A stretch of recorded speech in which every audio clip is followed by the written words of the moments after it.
Aphasia rehabilitation, what we learn from neurolinguistics. I guess we learn a lot of things that I want to show you today.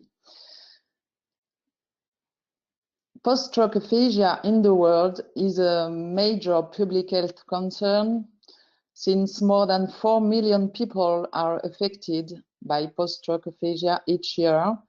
But this pathological condition is dramatically little known, perhaps because it affects communication.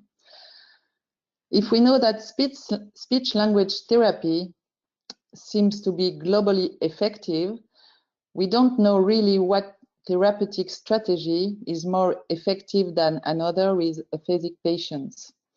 And conventional therapies not really prove their worth, because perhaps the infinite variety of clinical presentations. So now the time has come to build a specific rehabilitation program for each patient, in my opinion. And neurolinguistics bring us valuable contribution in this regard, from cognitive and clinical neuroscience, psycholinguistics, and functional neuroanatomy. Concerning clinical presentation of aphasic patients, we know that there is various clinical features with disorders in production and or in comprehension of spoken and or written language, and that they may be associated with anarthria or speech apraxia. These language and speech disorders are frequently associated with other cognitive impairments, such as executive impairments, memory impairments, or attention function impairments. The classic classifications propose a number of aphasic syndromes, which are defined as clusters of symptoms associated with a brain lesion. We know, everybody knows Broca's aphasia, Wernicke's aphasia, and so on. These classic classification with aphasic syndromes have generated the elaboration of aphasia batteries, such as the Boston Diagnostic Aphasia Examination and others. But current neurocognitive models of language processing show that this classic classification offer insufficient clues for rehabilitation programs, and conventional therapies that are based on these classic classifications fail to prove their worth. So from these current models, we have to see the functional organization from a cognitive and a neuroanatomical viewpoint in the shape of networks. And to illustrate this statement, it's not a statement, it's a real scientific proven declaration. To illustrate this, we know that two similar clinical presentations may arise from different brain lesion locations, as we will see in the video. So, if classic classifications are useful for practitioners, they are not useful for the design of speech-language therapy rehabilitation programs. Here is the video. Of course, it's a French patient.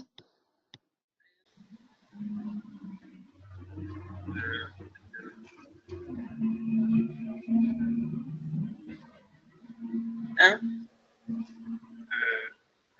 Un coq. Un coq. Allez-y. Bon,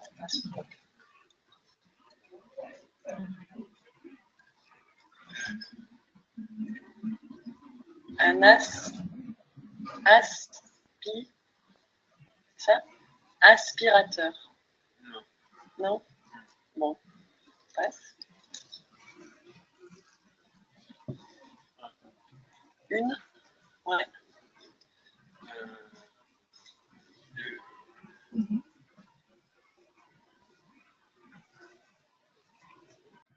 Okay, so the patient says, oh, perhaps you can't hear it, but is just able to say oh. So classifications could call this syndrome aphasia, Broca's aphasia, and look at the location of the lesion in the MRI. It's a posterior lesion located in the parietal lobe, in the left parietal lobe. So we may have an Broca's aphasia following classic classifications with a parietal lesion. It underlines, these illustrations, in my opinion, underlines the functional brain organization in network. So among aphasic symptoms, anomia is a central feature, present in all clinical presentations. We know that in every aphasic patient, there is anomia, even if not always clearly objectivable. Anomia may persist despite good functional outcomes, and moreover, assessing lexical access during awake brain surgeries is sufficient to avoid lasting language disorders in diffuse low-grade glioma patients. So, language processing seems then to be at least partially dependent of this lexical retrieval crucial stage. What brings linguistics in this regard? We know that to generate or understand spoken or written language involves interactive conceptual and computational processing stages at the phonological, semantic, syntactic, and pragmatic levels. Lexical retrieval needs excitatory and inhibitory activation mechanisms of phonological, semantic, and syntactic representations. We know, thanks to the works of Chomsky and the collaborators, that phonological and syntactic levels are built, organized, and processed computationally, while the semantic one constitutes a conceptual system. So, because lexical processing involves both semantic processing and phonological processing, it entails both computational and conceptual levels of processing. And syntactic and pragmatic levels of processing are driven by computational combinatory rules dependent on especially executive and working memory functions and mentalizing functions for the pragmatic level. So, lexical processing involves levels of processing, allowing, as said by Chomsky, the generation of an infinite number of utterances from a finite number of phonological rules and syntactic and pragmatic rules.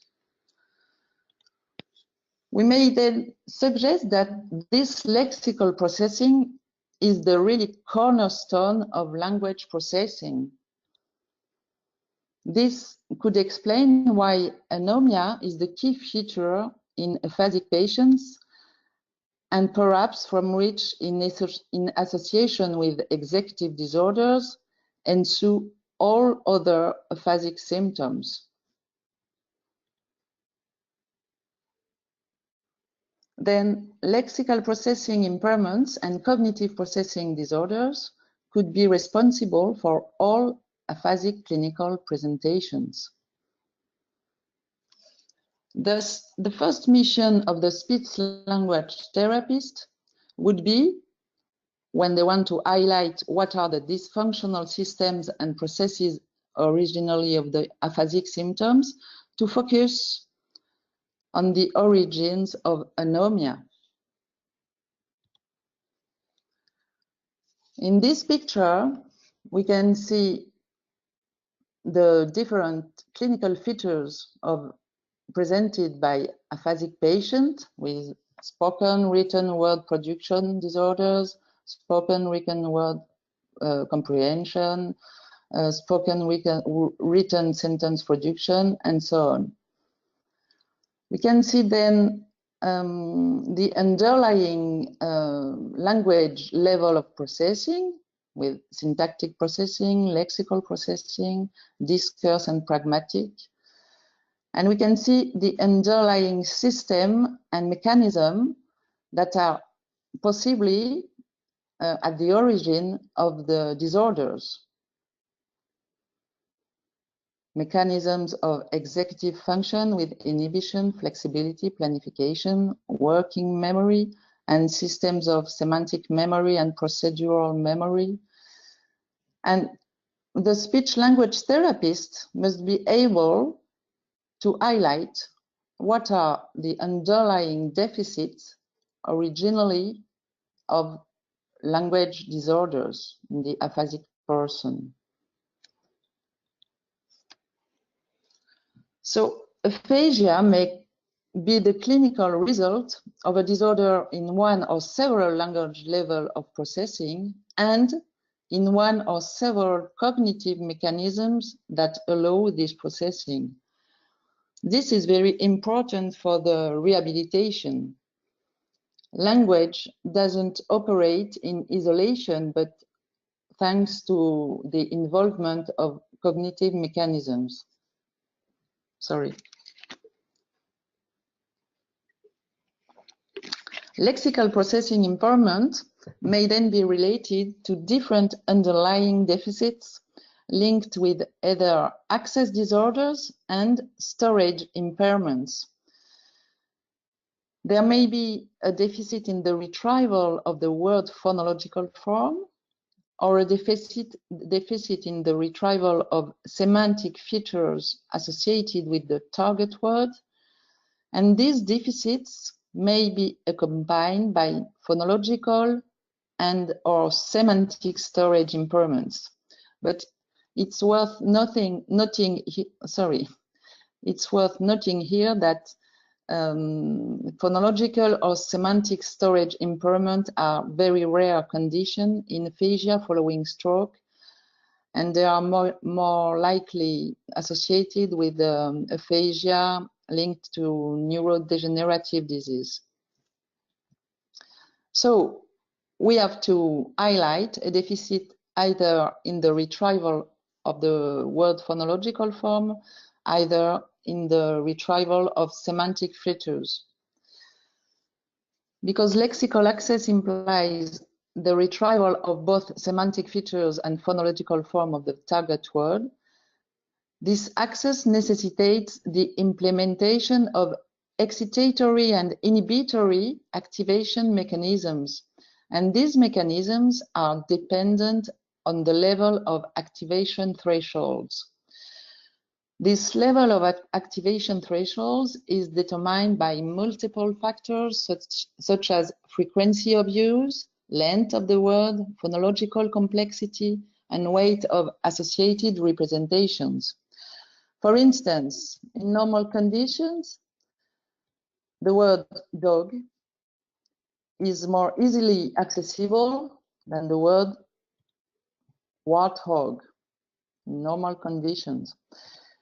In aphasia, the level of activation thresholds are impaired, and they may be elevated, abnormally elevated, and the dog is at the same level as warthog, for example, and they may be abnormally reduced, and every word is at the same low level. So the patient isn't able to perform an efficient lexical decision. So to access the good word at the good time, one has to collect both phonological and semantic relevant representations to reach the activation threshold of the given word. Executive processes such as inhibition, planification, and flexibility but especially inhibition, are highly involved in this access.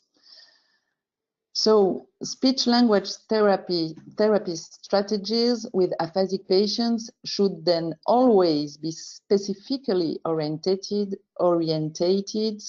towards this lexical access disorder, after having highlighting the underlying impaired system or impaired mechanism, in order to work not on the symptom itself, but on the origin of the symptom.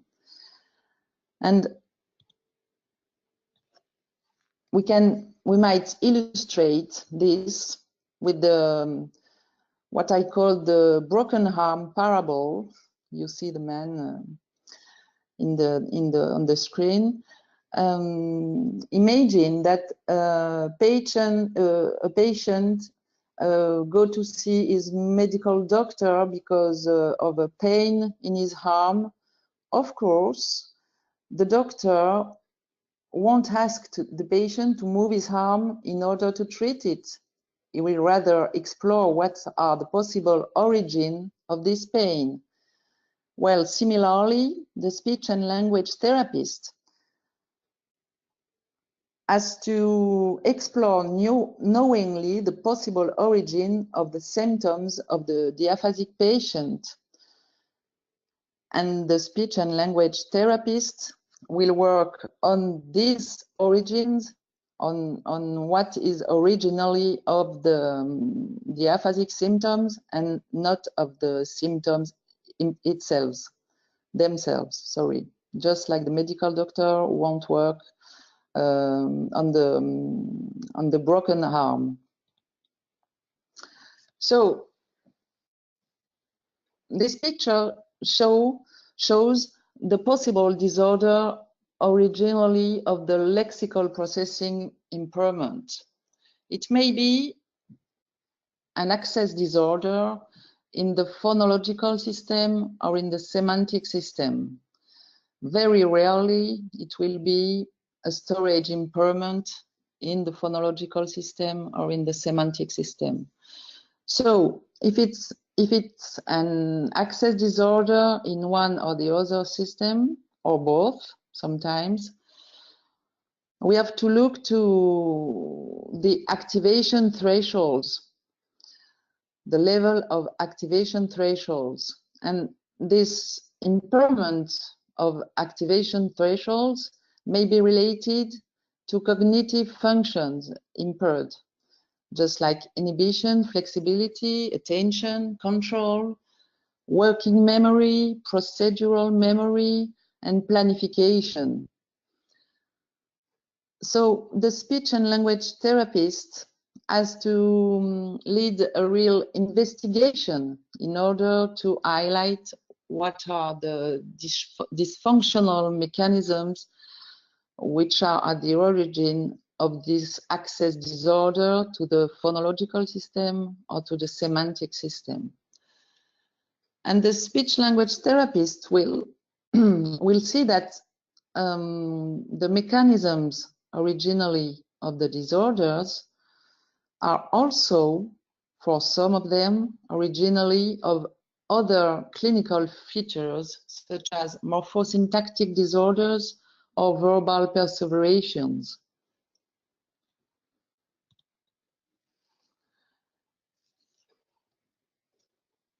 In this context, we may learn a lot also from functional neuroanatomy in the setting of the dynamic dual route organization of language processing in the brain. We all know that language is organized in the brain following a dual route with cortical structures interconnected by white matter fasciculi. So we are able to highlight a dorsal phonoarticulatory stream and a ventral semantic stream. These two streams are constituted by cortical structures interconnected by white matter fasciculi. The dorsal phonoarticulatory stream is underlain by the superior longitudinal fasciculus, or SLF.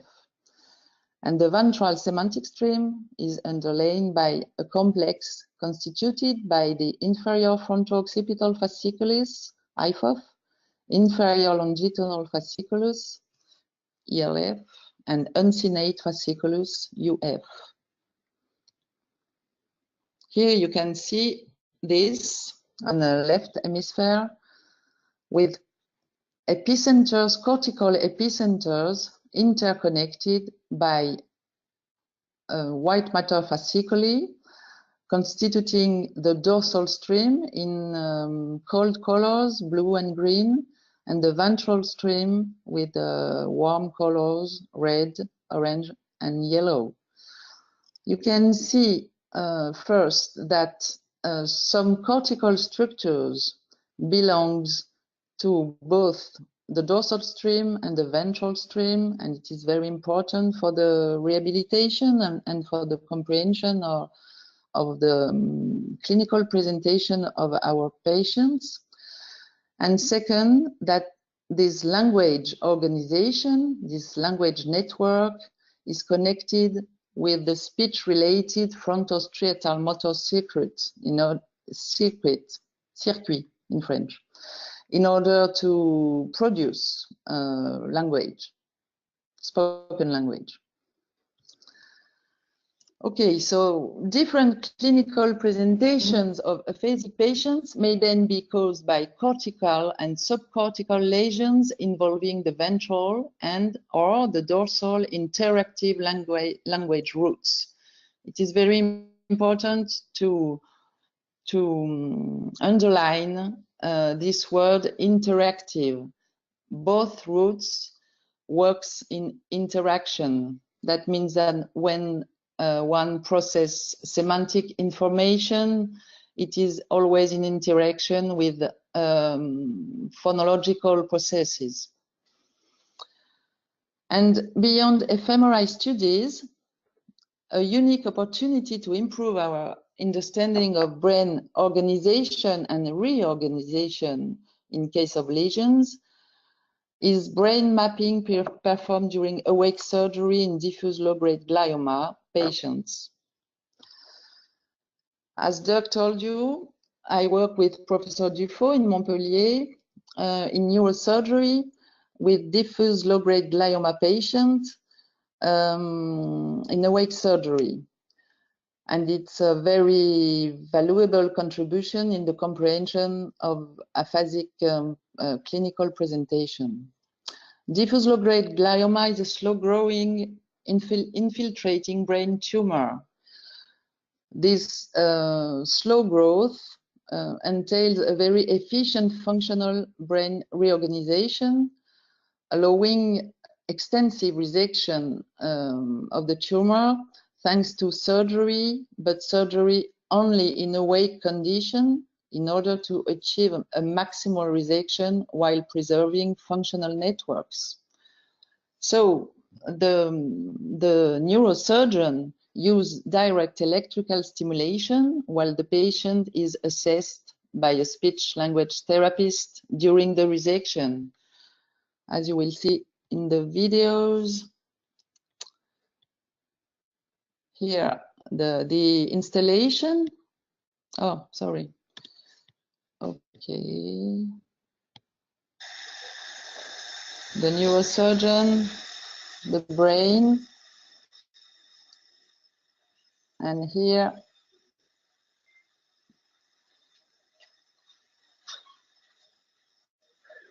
the patient with the anesthesiologist.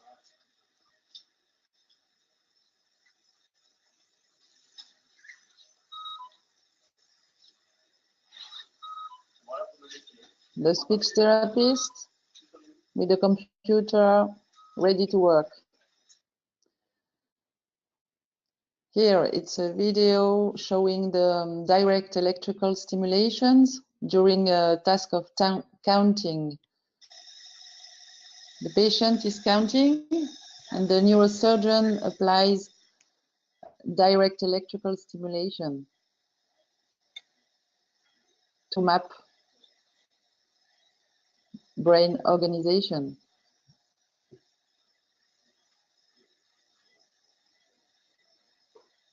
The patient is counting.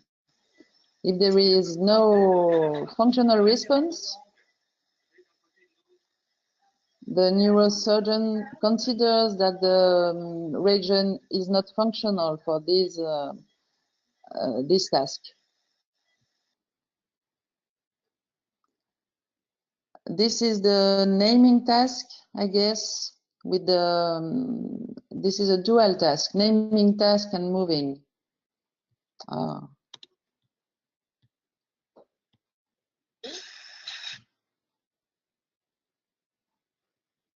Ah.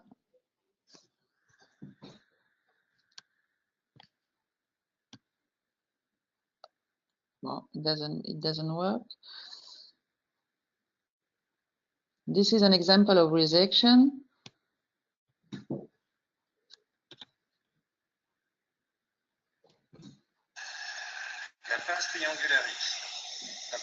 Broca's resection. No more Broca's area.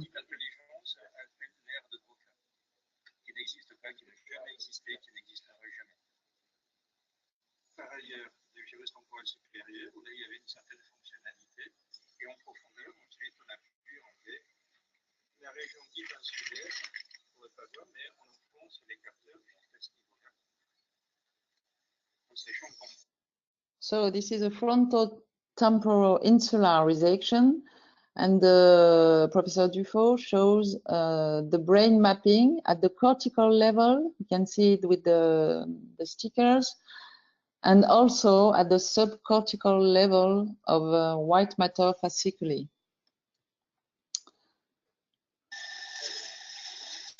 During the resection of the temporal lobe, and perhaps you can hear the patient naming at the same time.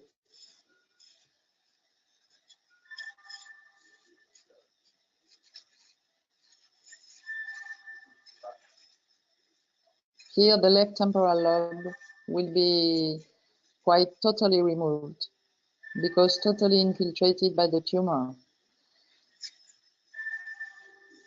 Okay, I will try again this one.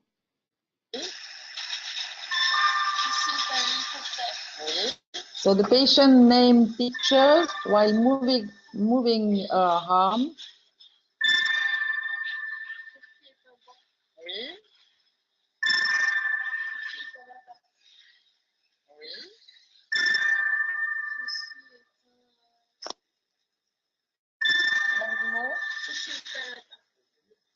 So here the patient has an anomia, and after she had to say umbrella, and she said the precedent word. So it was a perseveration. So perhaps you can hear the speech therapist saying, reporting to the neurosurgeon every production of the patient. Une persévération. Oui. Oui. Okay, so the speech therapist is always in communication with the neurosurgeon that she can see, but she has to report every production of the patient. This is an extensive resection of the frontal lobe, left frontal lobe.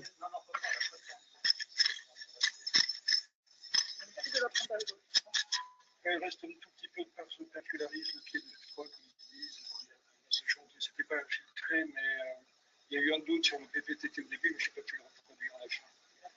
Donc, de doute. Okay, so during the days following immediately the surgery, patients may present with aphasic disorders due to the post-operative edema. This period is very interesting for who is interested in brain functional organization, because this aphasic clinical presentation, very transient clinical presentation during more or less 5 or 6 days, allows us to draw up anatomo-functional correlations very accurately, and it's very interesting. Between 3 and 6 months after the surgery, and thanks to a systematic speech-language therapy rehabilitation, most of the patients recover a normal cognitive functioning and a good quality of life. In the very rare cases where a language impairment persists at the chronic epoch, it's always an anomia, and only an anomia. This underlines once again the central place of lexical processing in language. And this residual anomia has been recently shown to be associated with both resection in the left posterior inferior temporal gyrus and post-operative residual diffuse low-grade glioma in the left inferior longitudinal fasciculus. We wrote it and published it in Brain last year. So I don't know if you can see it clearly, but perhaps you already read this paper. Inferior longitudinal fasciculus in conjunction with the left posterior inferior temporal gyrus constitute a real hub of lexical processing. So what? So what indeed? Anomia is a clinical feature present in all aphasic patients. Okay. Lexical processing involves both computational and conceptual processes, anatomically underlain by a dorsal phonoarticulatory stream and a ventral semantic stream. Lexical processing does not operate in isolation, but necessitates the implementation of excitatory and inhibitory activation mechanisms driven by executive processes. Other levels of language processing are dependent on the one hand on lexical processing and on the other hand on more general cognitive processes. Anomia in aphasia following stroke is related to disorders in lexical access, which are associated with both damaged activation thresholds and impaired control executive mechanisms. So, taken together, these respective contributions highlight the pivotal and irreplaceable role of lexical processing in language production and comprehension, which necessitates the activation of both cognitive and neuroanatomical interactive networks. And for speech and language therapists, this brings us to say that with aphasic patients, they should then, speech and language therapy should then be based upon a comprehensive knowledge of psycholinguistic models of language processing, current models of cognitive functioning, and current models of functional neuroanatomy. And they should be based also on an in-depth understanding of language-related cognitive dysfunctioning of the patient thanks to appropriate assessments, underlying systems and mechanisms responsible for the clinical presentation thanks to additional tests, and an in-depth understanding also of what the stroke-induced brain lesion damaged in the language processing networks and how it prevents an efficient functioning. Concerning the current aphasia therapies, they are all based on either restorative or compensatory strategies. Three main approaches are proposed. The syndromic approach, which is based on classic aphasia syndromes and corresponds to conventional therapies. The impairment-based approach, which is based on current neurocognitive models of language processing and which is the base of the neurolinguistic-based methodology that I propose in this presentation. This impairment-based approach relies on functional impairments underlying symptoms and not symptoms themselves. And the third approach is the pragmatic approach, who aims to deal with communication. So, what is a neurolinguistics-based methodology? Advances in neurolinguistics compel us to reconsider our intervention.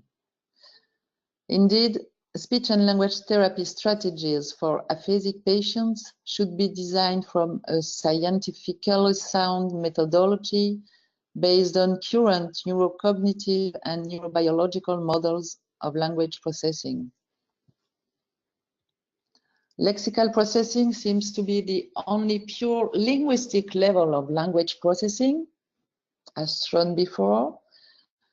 It is consequently particularly vulnerable in case of aphasia, indicating why lexical retrieval disorder is a quintessential feature of aphasia clinical presentations. This is the most important point, in my opinion. With every patient, aphasic patient, we should work on lexical processing, whatever the clinical presentation is. Of course, not only on lexical processing, but primarily on lexical processing.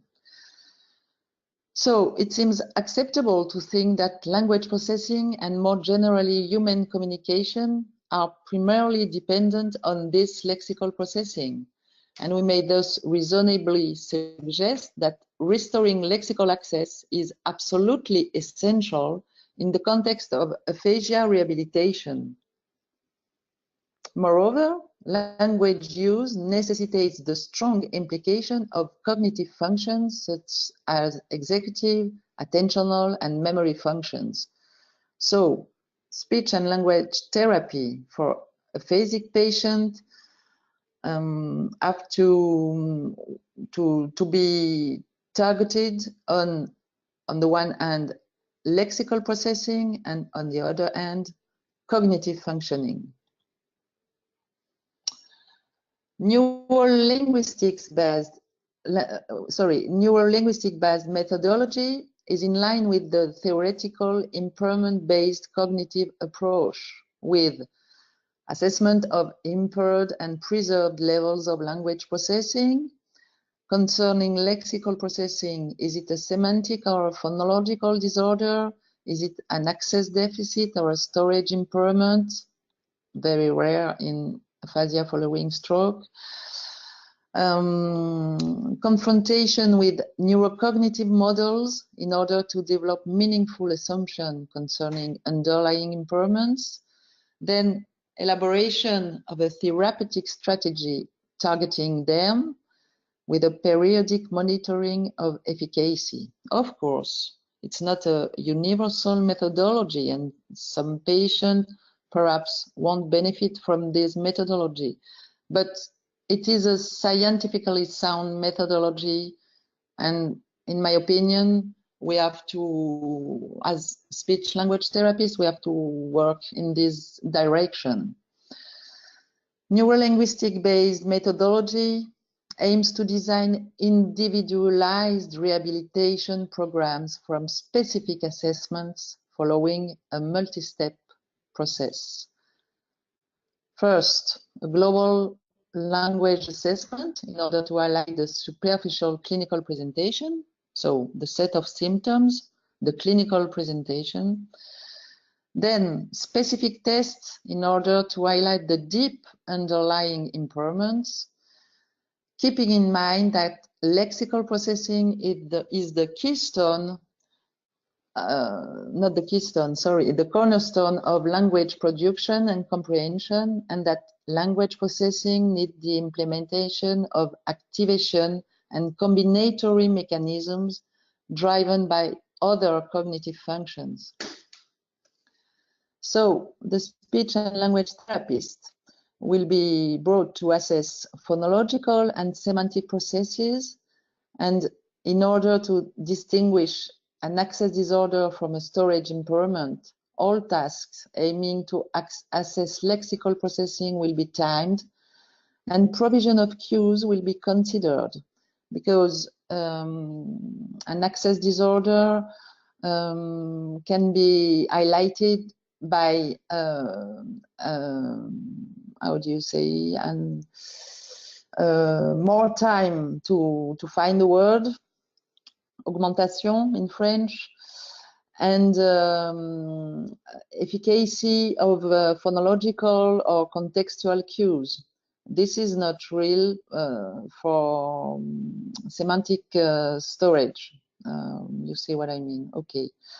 So in order to distinguish the two conditions, we have to time all the assessment for lexical processing. Then screening test of cognitive functions in different modalities, of course, when applicable. With aphasic patients, sometimes it's not relevant at all to propose cognitive tests with verbal support, of course. So we have to be very careful with this. Then consideration of the lesion location. It's a very important point. We have to know what structures are damaged and what structures are spared in the language network. So the speech and language therapist should systematically ask for the MRI report. And the speech and language therapist, of course, has to be able to understand and interpret this report in order to know what the lesion spared and what the lesion damaged. Then the speech and language therapist will be able to gather clues in favor of an impairment, rather in semantic processing or in phonological processing. Then to distinguish an access disorder from a storage impairment, then to check if the impairment concerns all modalities, and finally to screen other cognitive functions. This to highlight the likely core disorder originally of the lexical impairment, and from which probably ensues the whole clinical presentation. After the analysis of this thorough evaluation, the speech and language therapist will design an individualized program of rehabilitation for each aphasic patient, because each aphasic patient is different from another one. And this program, very specific, will aim to reorganize neural networks thanks to brain plasticity mechanisms. We are not in the field of learning disability, we are in the field of acquired disorders. Given the central place of lexical processing, the administration of anomia therapy-based programs makes eminent sense, in my opinion. And in this context, semantic feature analysis and phonological components analysis seem particularly suited. These techniques aim to improve, as you know, perhaps, lexical access by stimulating repeatedly and intensively either the semantic network or the phonological one. The goal of these techniques is to make lexical activation thresholds again accessible by rebalancing their level.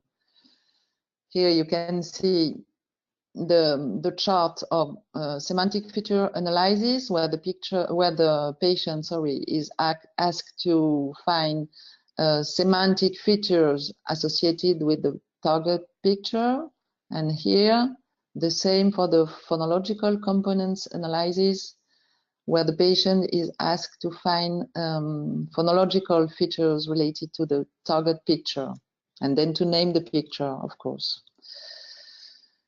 Well, SFA or PCA, or PCA, we have to choose following the assessment, the thorough assessment of the patient,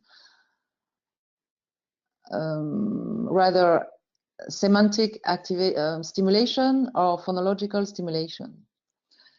Following the data provided by both lesion location and specific evaluation, the speech-language therapist will have to answer this question. Is the patient able or not to process semantic and phonological information?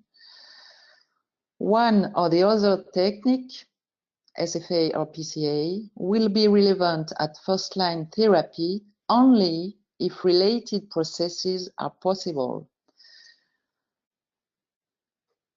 It won't be relevant, I don't know how you say, relevant to propose to the patient the administration of semantic features analysis if the patient isn't able to process semantic information.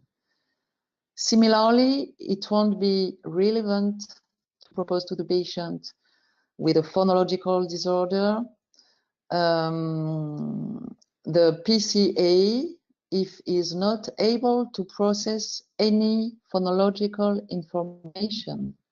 Remember the parable of the broken arm. You won't ask the patient to move his arm if his arm is broken. Similarly, you won't ask an aphasic patient to process phonological information if at this moment it's not possible because of the location of the lesion. Consequently, speech and language therapists won't use systematically the technique targeting the underlying deficit at first-line therapy. It will sometimes be preferable to stimulate primarily the preserved network in order to reactivate the global language network, given the interactive functioning of both streams. And I told you in the beginning of the presentation that the fact that both streams are interactive is very important for the rehabilitation.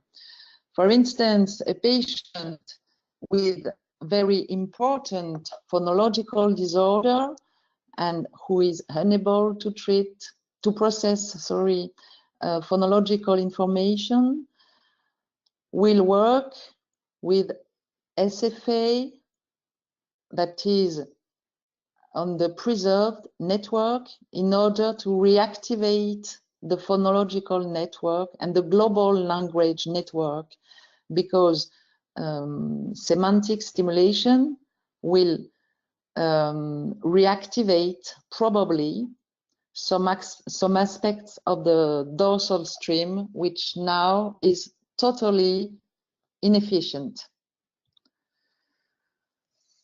It is worth noting here that given the scarcity of semantic storage impairments in aphasia following stroke, semantic feature analysis could be used in case of suspected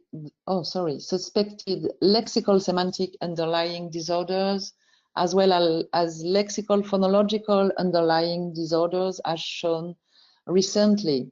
Whereas phonological components analysis would seem more adapted only in case of lexical phonological underlying disorder, but without phonological and coding impairment. And because language processing does not surely not operate apart from other cognitive functions, anomia therapy should be systematically combined with an executive cognitive training that I call ECT. Indeed, recent studies aiming to evaluate the effectiveness of anomia therapies show that cognitive status is one of the predictors of recovery. So treating cognitive functioning must then form an integral part of the rehabilitation program for aphasic patients, as shown recently in the study that I wrote here. So the speech and language therapist will stimulate cognitive functioning in different modalities. Of course, initially in non-verbal modality, then in multimodal, in a multimodal way. The addition of an ECT, executive cognitive training, to language therapy will, on the one hand, participate in the rebalancing of lexical activation thresholds by sustaining excitatory and inhibitory activation mechanisms, and on the other hand, will allow the patient to internalize the strategies brought by anomia therapy in order to reuse them in his everyday life. Indeed, we know that a recurrent issue when evaluating the effectiveness of anomia therapies concerns the occurring of generalization. Speech and language therapy rehabilitation based on anomia therapy would benefit from daily sessions during a relatively short period, renewable rather than time-spaced sessions during a long time.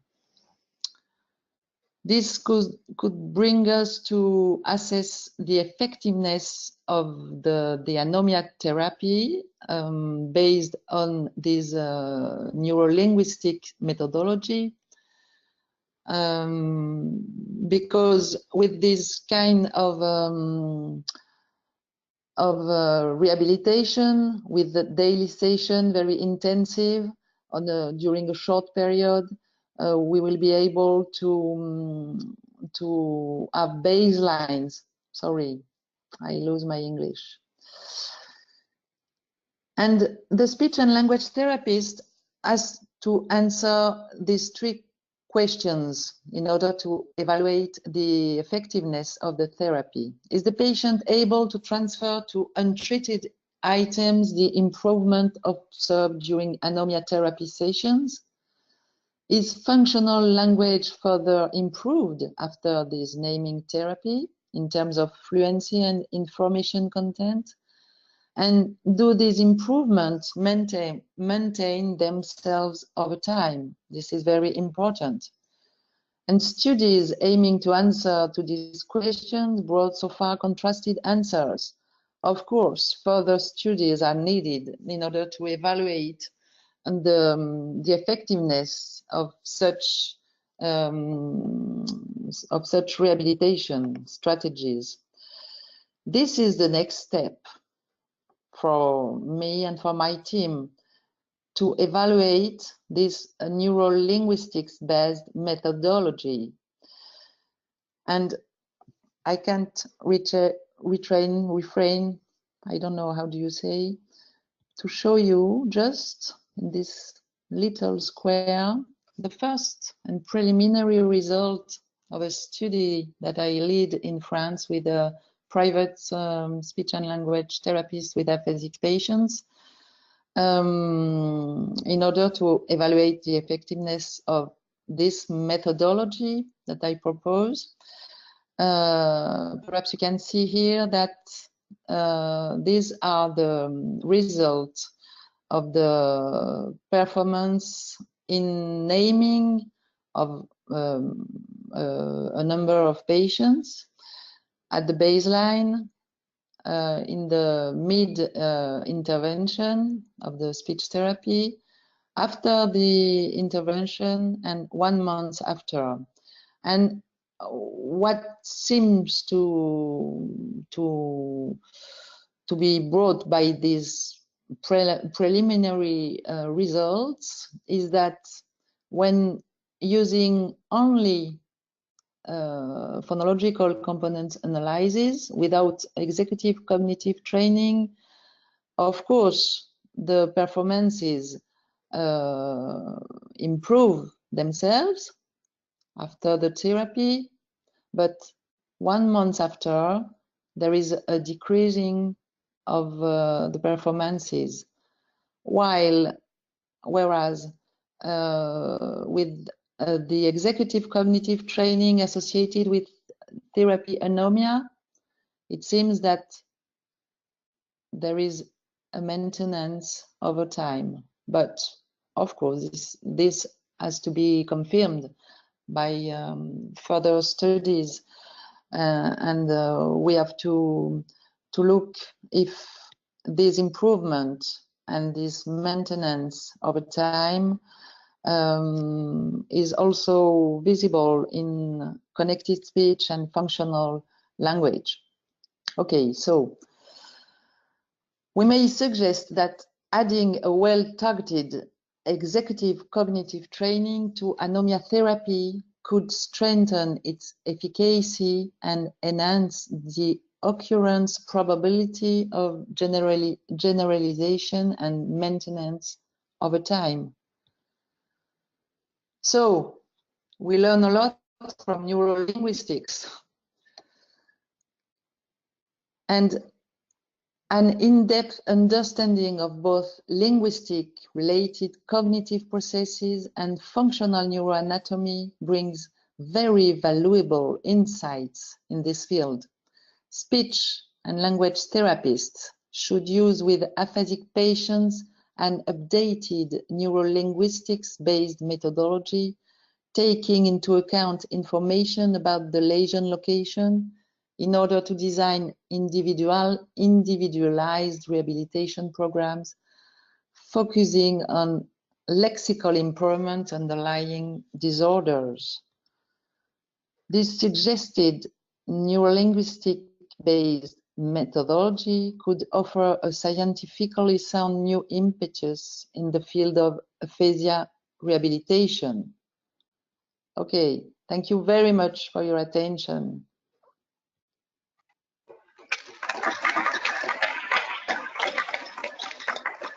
Thank you, Sylvie.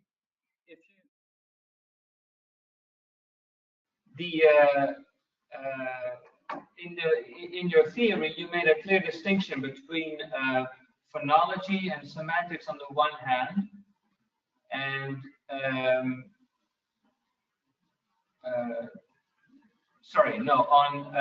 semantics, phonology and syntax on the one hand, and semantics on the other. So phonology and syntax, you said, were computational, whereas semantics was really conceptual. Did I understand correctly from your talk that you also posit that the dorsal stream then would be only computational, would be more of a computational type of processing support, whereas the ventral stream is not computational?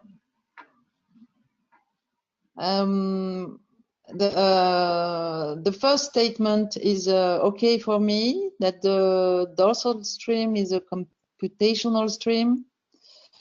The second, I think that it is a more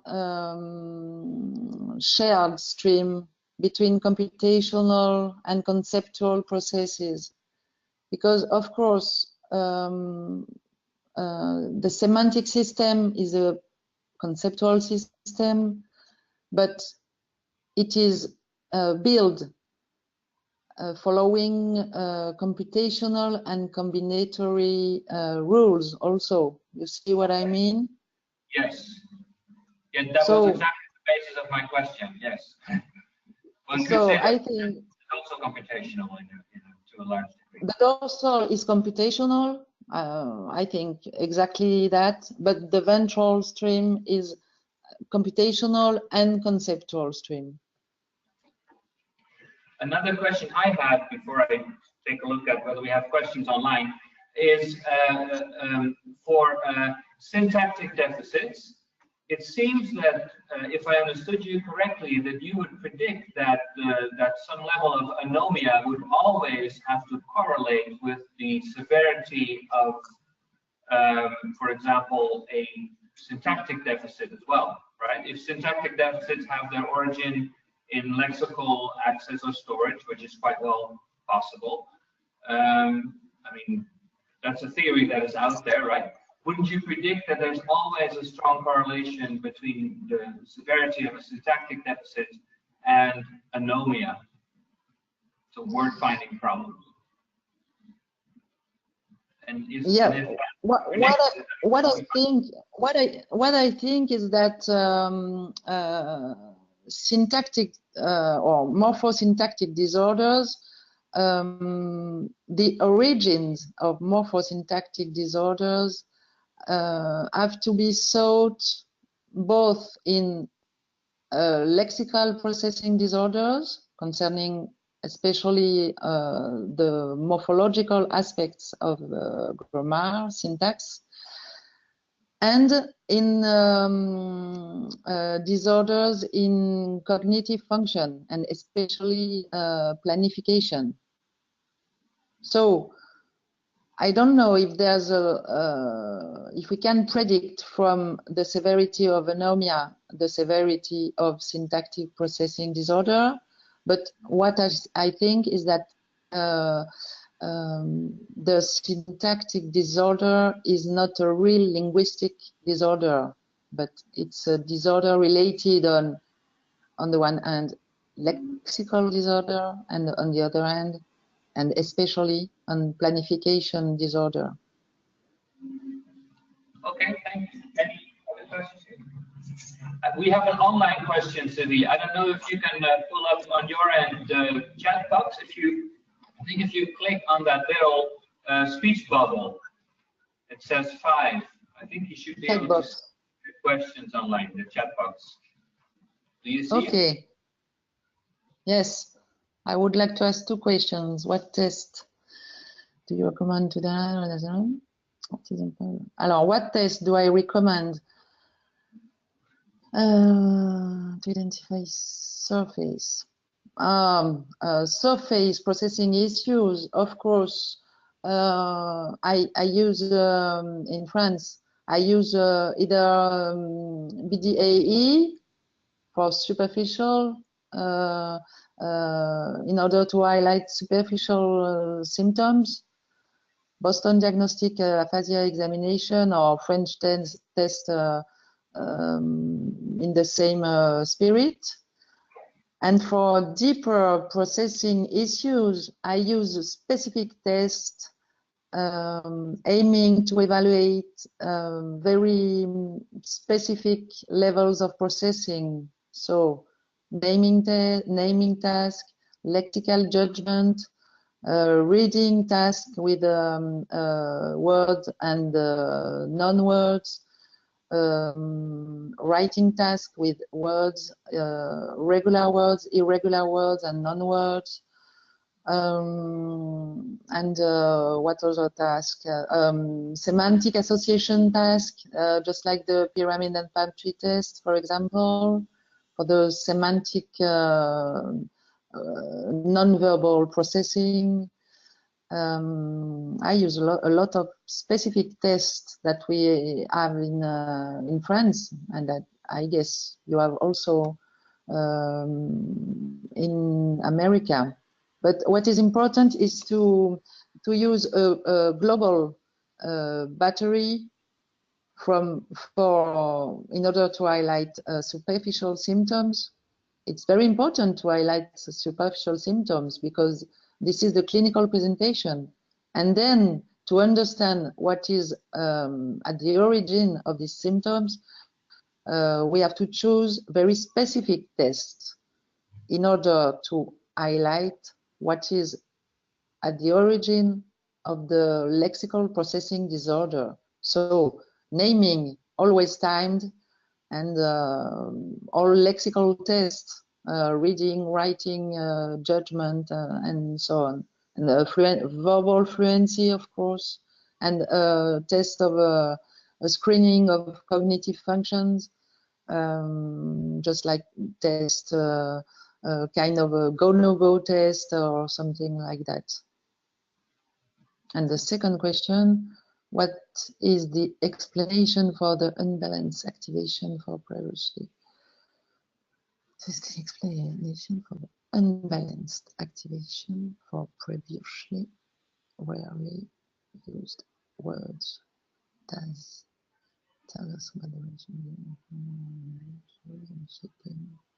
linguistic system. I'm not sure I understand everything. This question. I don't see how. I think the question relates to, I think you noted that in some cases it's possible for, so you have the example of dog and upward, upward, where you might actually see elevated access, so increased access to upward. And that seems counterintuitive according to the questionnaire. Yeah. Concerning the story of activation thresholds, I think that the stroke is like a tsunami in this threshold, and everything is completely disorganized, and frequent words may be very thresholds in order to activate. Very frequent words may be abnormally elevated, and in the same time infrequent words may be reduced in their activation threshold. You see what I mean? It's like I don't know, it's like a seism in the brain for the representation associated with our lexical units. I don't know. Thank you very much. Okay. I have to improve my level. Bye. It was a pleasure.